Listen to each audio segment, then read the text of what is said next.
cómo cuando una bacteria comensal puede desencadenar procesos infecciosos. En este caso va a ser enfermedades epiteliales. Bueno, pues buenas tardes, muchas gracias por esta oportunidad. Pues el título de mi plática original es Modelos matemáticos para entender y prevenir enfermedades epiteliales, pero el día de hoy les voy a hablar más en concreto sobre un problema en el que hemos estado trabajando de procesos infecciosos, específicamente desencadenados por una bacteria que normalmente es un comensal. Entonces, pues ese trabajo lo hice durante mi doctorado en el Imperial College y lo estoy concluyendo ahorita, bueno, lo concluí ahorita y estos son los resultados que...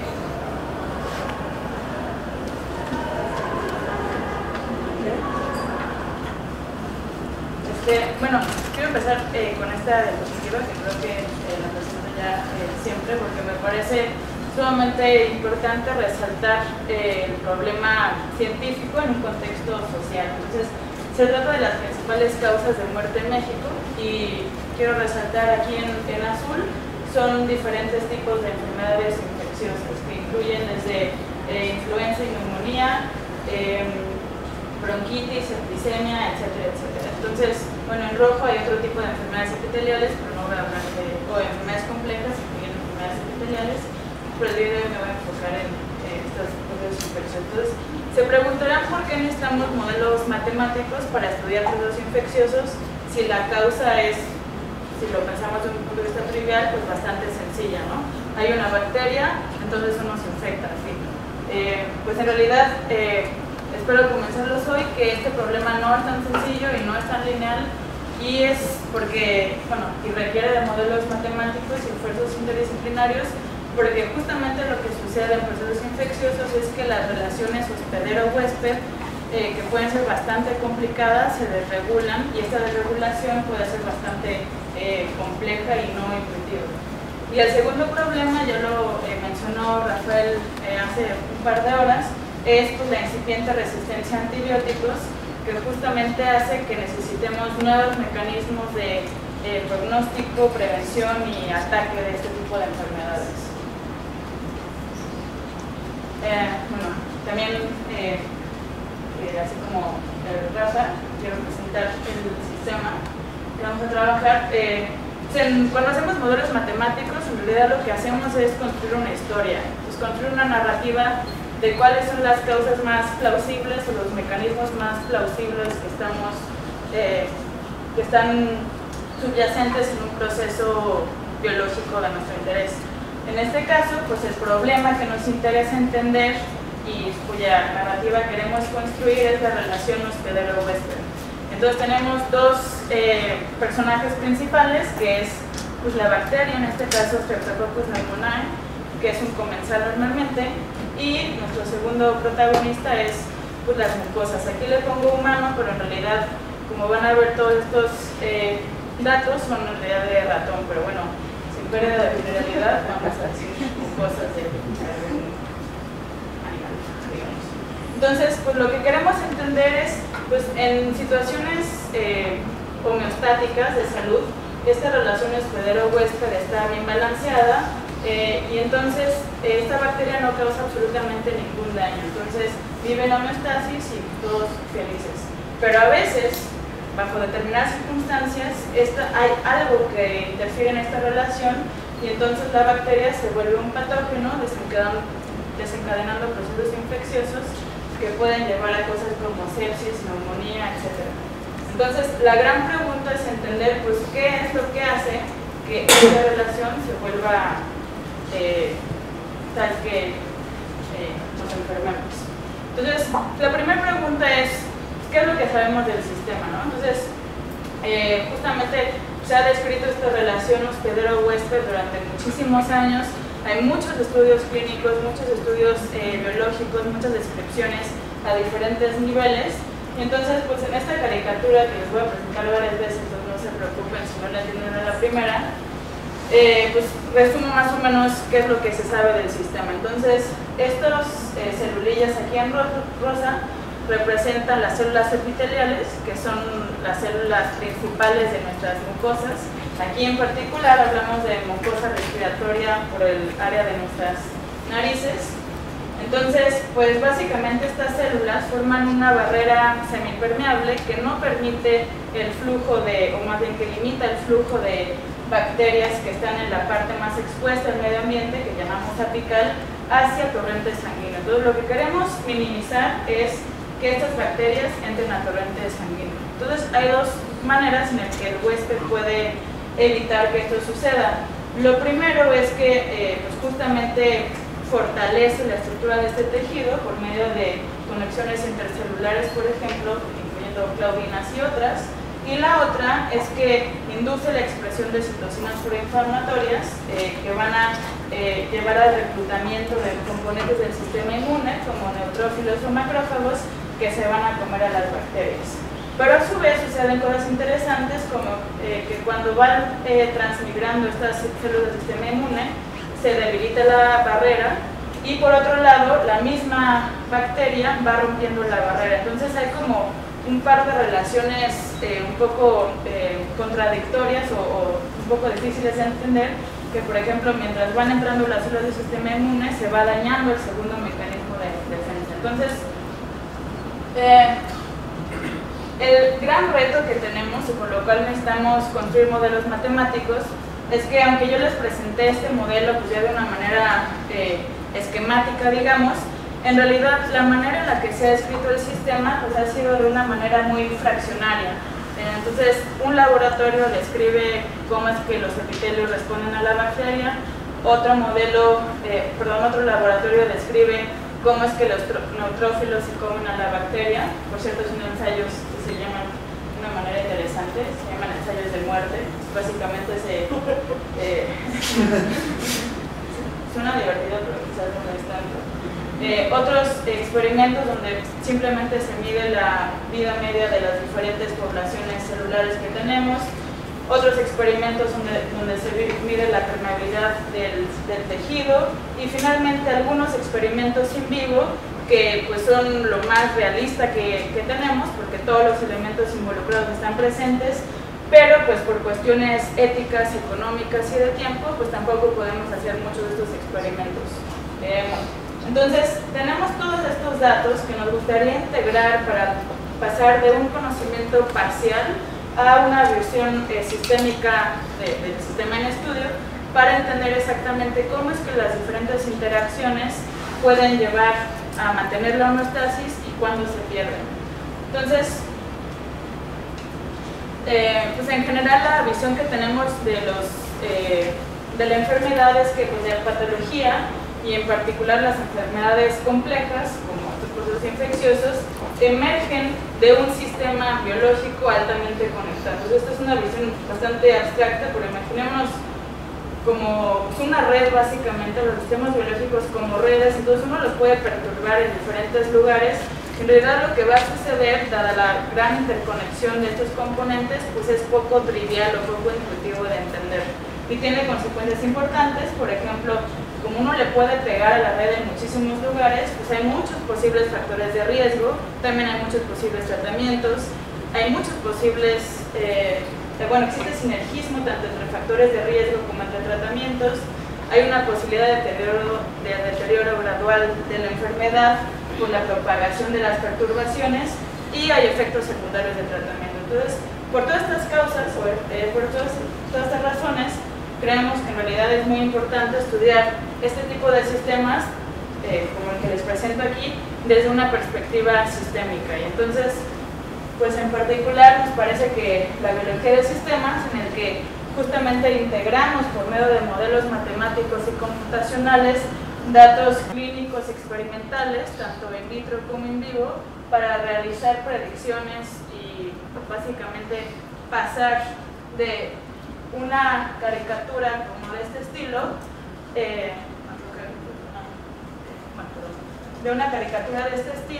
a predicciones más puntuales. Entonces básicamente construimos modelos matemáticos para poder pasar de una descripción a una predicción, y eso pues con ciertas implicaciones clínicas. Entonces Pues para hacer eso lo primero que tenemos que hacer es abstraer poco a poco lo que sabemos del sistema. Ya les presenté esta caricatura que básicamente representa la interacción hospedero-huésped entre la bacteria y las mucosas. Entonces pues podemos abstraerlo un poco más y determinar cuál es la estructura de control que está operando.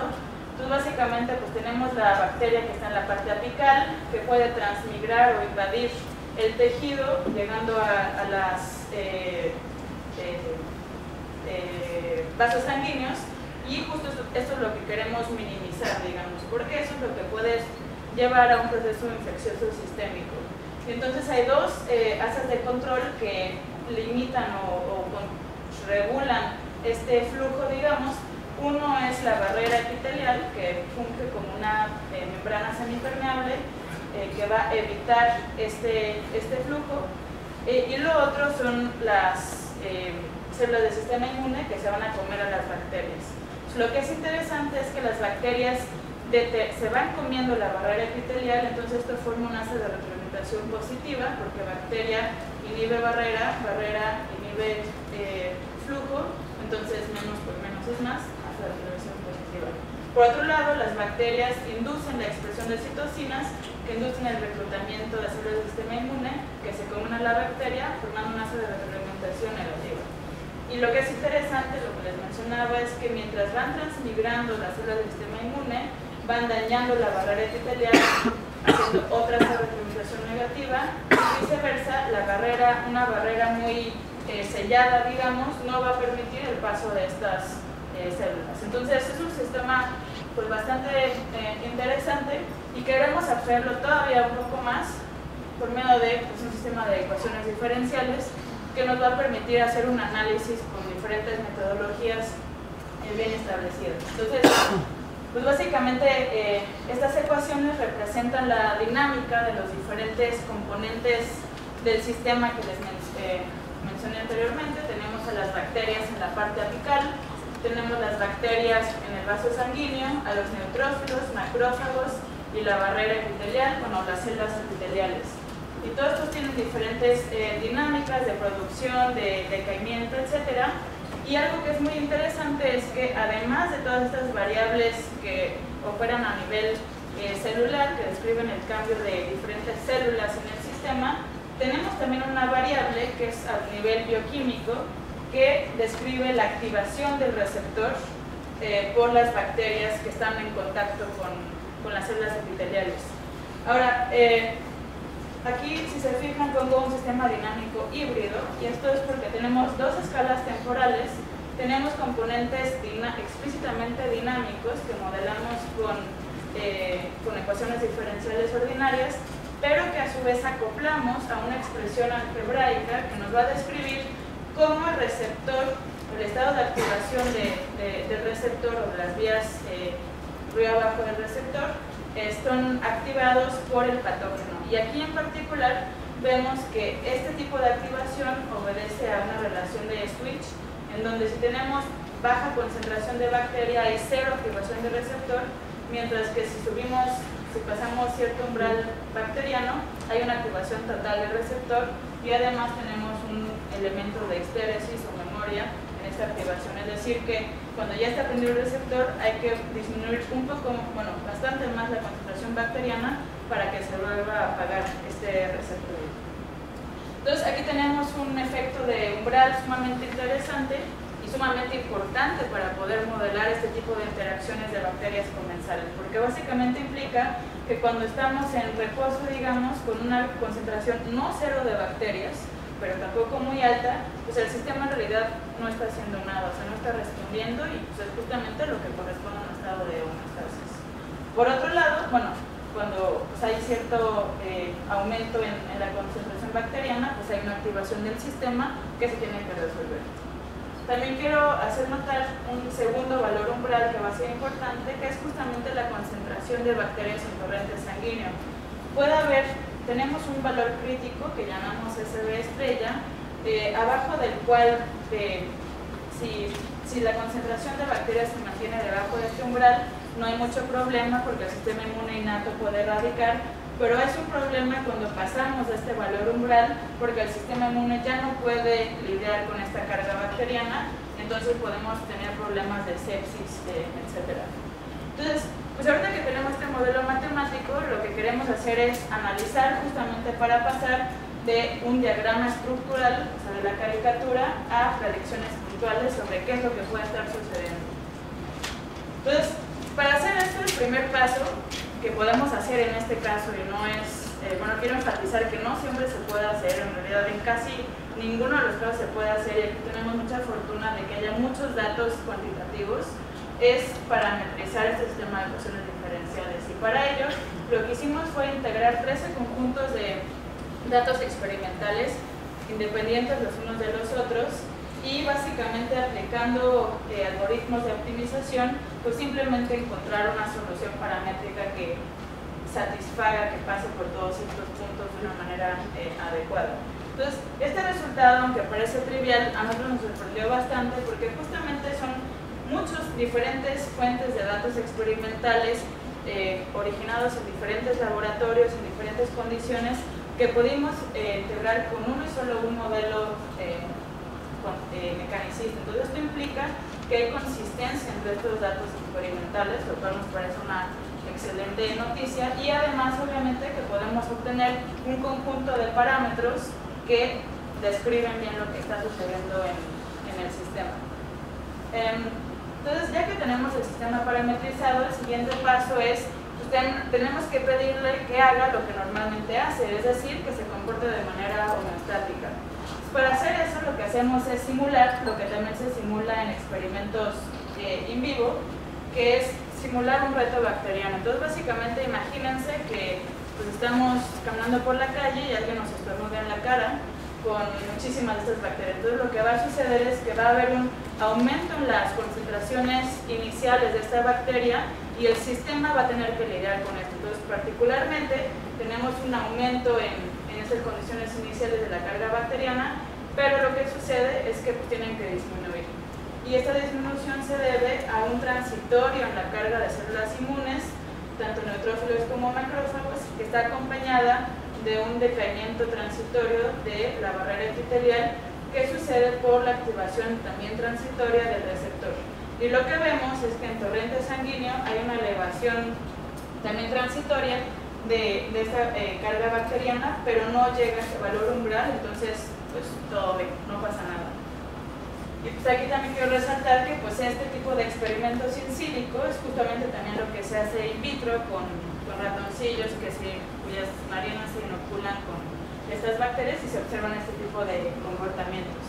Entonces, la siguiente pregunta es, bueno, si esta bacteria es normalmente un comensal, entonces esta propiedad de homeostasis de hecho tiene que ser no solamente los parámetros nominales tienen que satisfacer esta propiedad, sino que también tiene que ser muy robusta ante variaciones de todo tipo. Entonces, lo siguiente que tenemos que hacer para, digamos, validar el modelo es un análisis de robustez. Entonces vemos, haciendo diferentes versiones del sistema, bajo qué condiciones o básicamente cuánta variación el sistema aguanta antes de pasar a este tipo de comportamiento sano a un comportamiento de sepsis. Y observamos efectivamente que el sistema es bastante robusto, es decir, que variando varios órdenes de magnitud los diferentes parámetros, más del 80% de las pacientes virtuales, digamos, o de las variantes paramétricas, presentan el comportamiento esperado. Entonces, esto es una muy buena noticia porque nos dice que pues, en realidad el sistema funciona como esperamos. Pero ahora la pregunta interesante es, bueno, ¿quién es responsable de estos que no permanecen de manera sana, que desarrollan sepsis?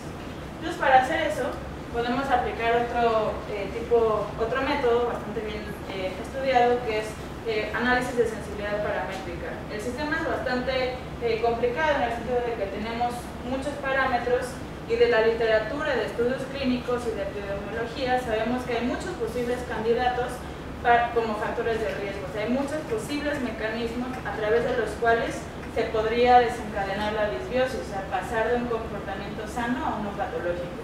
Entonces la pregunta es, bueno, ¿podemos hacer una ponderación de qué factores juegan un papel más o menos importante?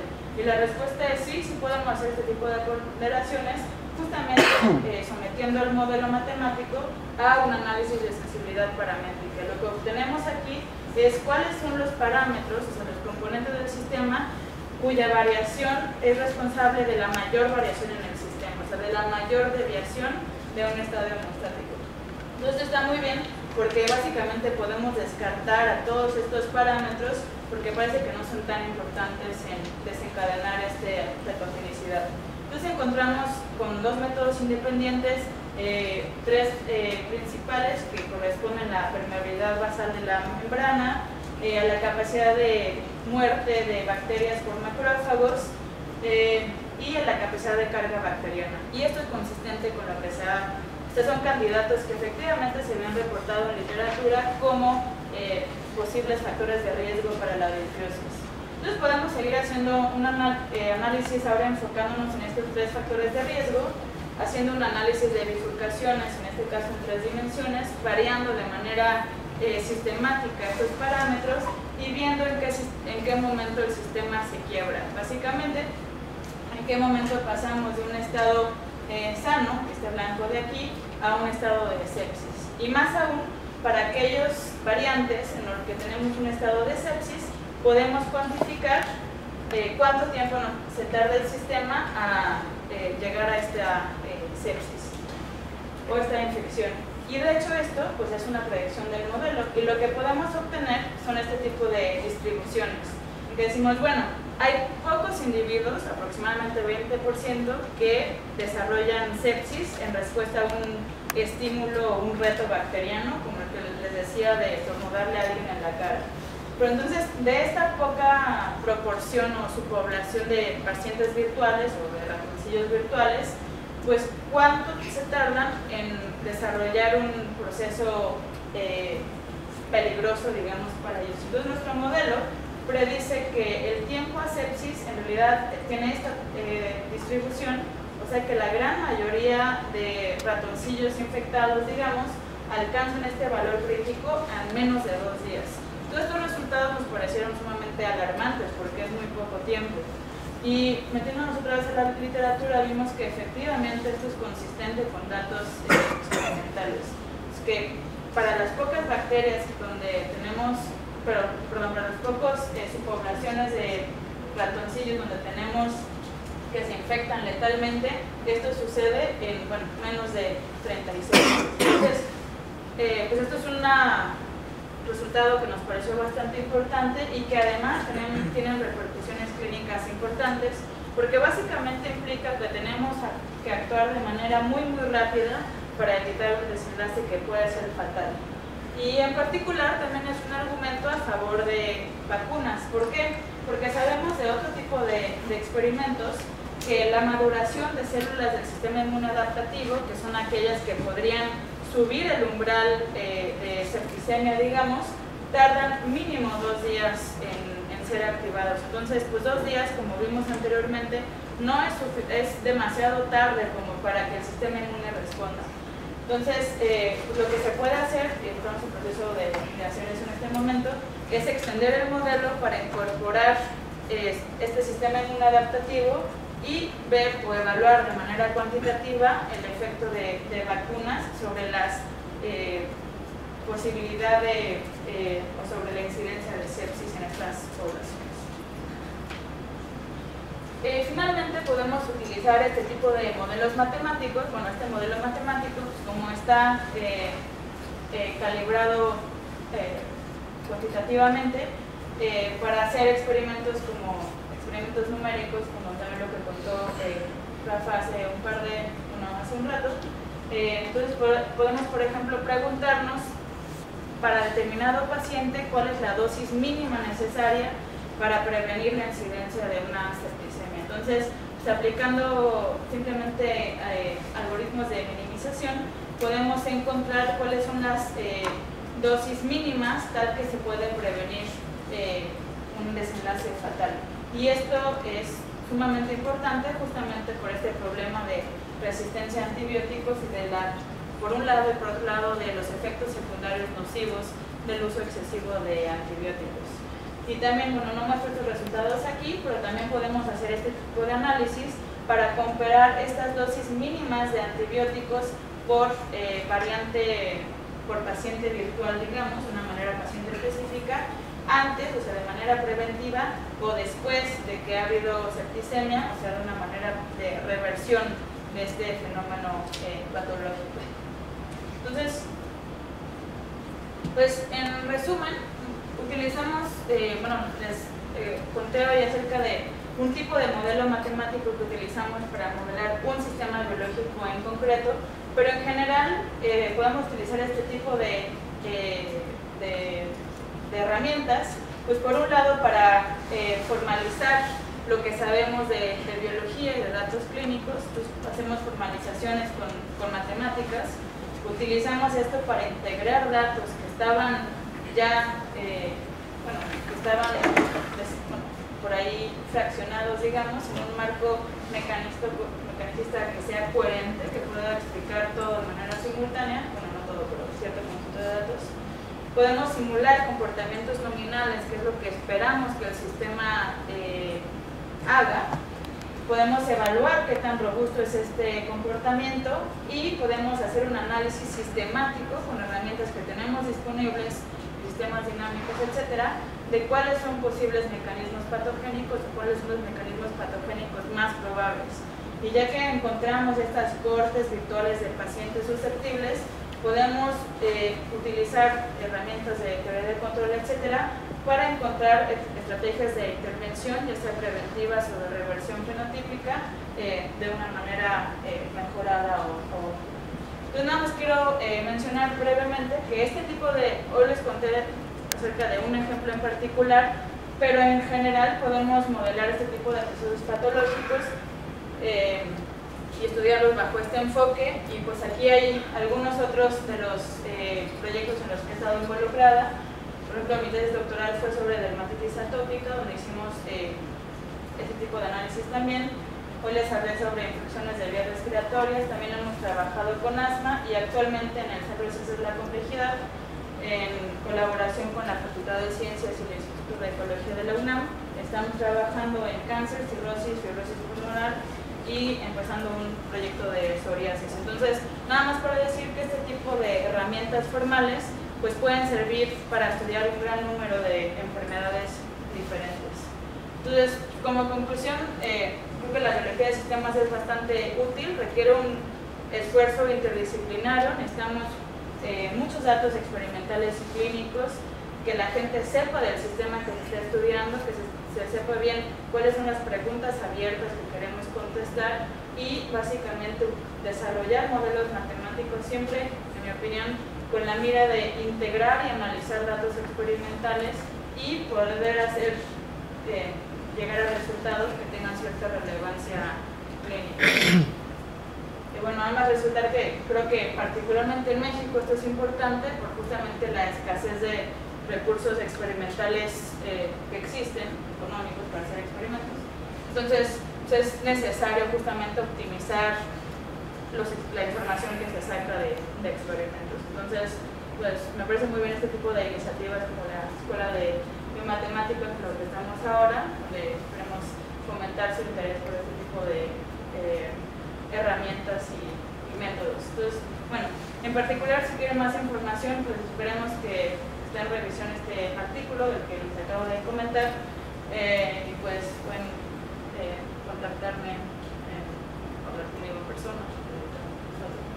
Y pues nada más agradecer, este trabajo lo hice todavía en Inglaterra bajo la asesoría de mi tutora, la doctora Reiko Tanaka, y en colaboración nuestro colaborador experimental Tom Clark, que hace estos experimentos de retos bacterianos en ratoncillos. Y también trabajé mucho con este otro postdoc, Neville, y actualmente estoy en el Centro de Ciencias de la Complejidad trabajando con la doctora Elena Álvarez Bulla y el doctor Juan Carlos Martínez.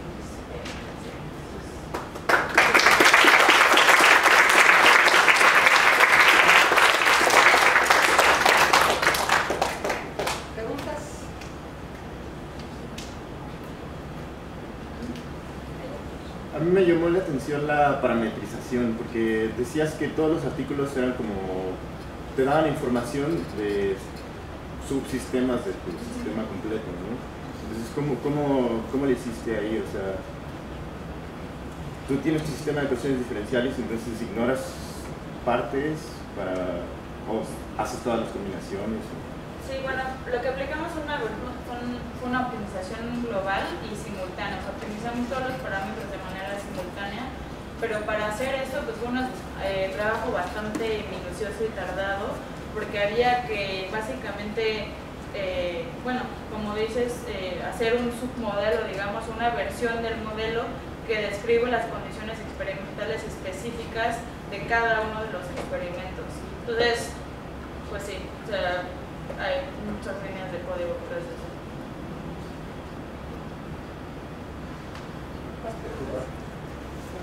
Disculpa, si entendí, en el modelo optimizaste los parámetros de tal forma que coincidan con los datos experimentales.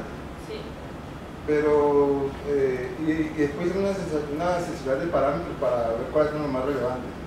Sí. Y esos parámetros ustedes trataron no sé, de recombinarlos para ver si llegaban a otro tipo de solución de la cual ustedes no esperaban, o simplemente se quedaron con lo que les presentaste. Tal vez una soluciones periódicas, por ejemplo, que pudiesen aparecer o algo así. Pues hicimos un análisis como esto es un sistema híbrido, se pueden hacer ciertos análisis analíticos, o sea, sin necesidad de aplicar cosas numéricas, para ver si hay, por ejemplo, si hay posibilidad de oscilaciones y cosas así. Y vimos que no es posible obtener oscilaciones en este sistema por ciertas propiedades que tiene que es un sistema híbrido, pues tendría que cumplir con ciertas propiedades las cuales no cumple. Entonces, de hecho, estos dos tipos de comportamientos, que son una transitorio que se relaja a un estado homeostático, es un comportamiento, y el otro es de sepsis, son los únicos dos tipos de comportamientos que el modelo recibe. ¿Más preguntas? Yo, de hecho, como que me quedé, perdón, debe ser un take que se me perdió, porque estas son infecciones respiratorias y en realidad la mayor parte de los resultados que ocupaste para parametrizar son los ratoncitos, ¿no? ¿Cuáles son las infecciones respiratorias específicas que tienen en mente? Pues básicamente el problema es que, sí, quizás no lo expliqué bien, que normalmente esta bacteria vive en las fosas nasales, tanto de nosotros como de las bacterias. Entonces el problema es que pues, ahí está bien, no hay problema. Entonces a veces lo que sucede es que puede moverse la bacteria o a torrente sanguíneo, que es lo que queremos evitar, o vía torrente sanguíneo o vía la misma mucosa hacia los pulmones, que también es otra cosa que queremos evitar. O sea, la bacteria es comensal siempre y cuando esté contenida en cierta región del cuerpo. Entonces hay mecanismos que limitan el movimiento bacteriano, digamos, en el cuerpo, y cuando esos mecanismos fallan, pues es cuando puede haber problemas. Ok. ¿Algo más? Bueno, entonces